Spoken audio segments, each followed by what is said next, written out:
نهاجي برخد مجم دكتور زهير محمد اندام دسته السياسية ائتلافه تكون بهترنا هيك قناصر نابروكا جبين دا دكتور دنباش بريا حمود تشتكي قطرون هيب خسر نابروكا جبين ائتلافه دا دنباش قلب خير براستي جفاكا نابروكا وينا بري دسبيكي دي اريكرن وقت بيجي قفتقول سر اريكرنا برنامج جواتا دسته سیاسی تکرن پشتی وینا امین سری وینا دری لسر کار و پیشنهادی گوگدر کتنیش چوپاندنا بریاری گوگدر کتنیش جواتا بری وینا و بجیکرنا وان بریارا پشتی وینا ام در خالا دنگو آقا گوگ سروکتیا ائتلاف باشوری ترکی بو به کارو هن کارا رابون یک جوانا متم وقت به کنگره قبائل و عشائری منطقی بون تید آمده بون وقت هون دزانن سروکی ائتلاف سروکی وقت بيجي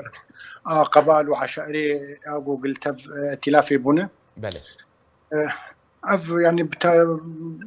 وكاري ترى ماموست دكتور ابو برا دكتور زهير درباري روشا عفريني تشتكاتا قلتو بيشكرم تايباتي دما داويدا بيلا وغير دسبيكليا بيقو من لسر بينا بيشنيار هات كرنج دكتور حكيم انه دم كاربن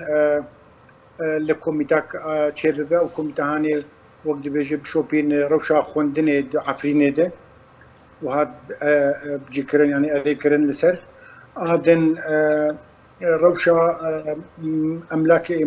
وقت بمالي املاكي جوج ايجو جدر في عفريني انا اجو تريف هناك فصائل تريد استخداماتي ننسر او جيبي شوباندن ولسر بسكنن بشكل جاره سرببه سياسة جوینا گمچلو کاربن آلیکاریا خلکا خوی گودگرن عفرینه آگو شهبا ایودگرن امی بچرنگی کاربن آلیکاربن امی بچرنگی کاربن بخوازن منظمات گوگ آلیکاریه امی کاربن درباسی عفرینه ببن و آلیکاریه مقدمینش خلکارن باشا برسبا سروکاتیا ائتلاف دكتور زهير شو بو ادوي درباري ده پیشنهاد دكتور عبد الحكيم هات قبول کرن و کمیته هات آوا کرن و کمیته هانه بکاری خراب دوان دیواری دوان خالی گو کم سرسکنین يعني كوميت دجبينا ده هاتا آوا کرن و كان قدس بكار بكي دكتور دجبينا كرك يعني جفاتا آوا گو به وقت رجع اف کمیته وقت لجنه هاتی آوا کرن قب كاري قرابة درباسي يعني وبيجي بشوبين بشي جوج هاتنا خستن ودرباسي حتى بندرب يعني هاجر جوج نبيجي دفع جوج كاربة آليا كار وديتني تشلو تشروش تشي وي بشوبين روشا خالي جوج مسر سكنين او كوميته هات افكرن وهات اريكرن وقرك بكاري قرابة بوقت كنيزيك قالك سبر وقت دم طنق وتهم زان باشا قالك سباس بو دكتور زهير محمد اندام دسته السياسية ائتلاف كتب مرابوي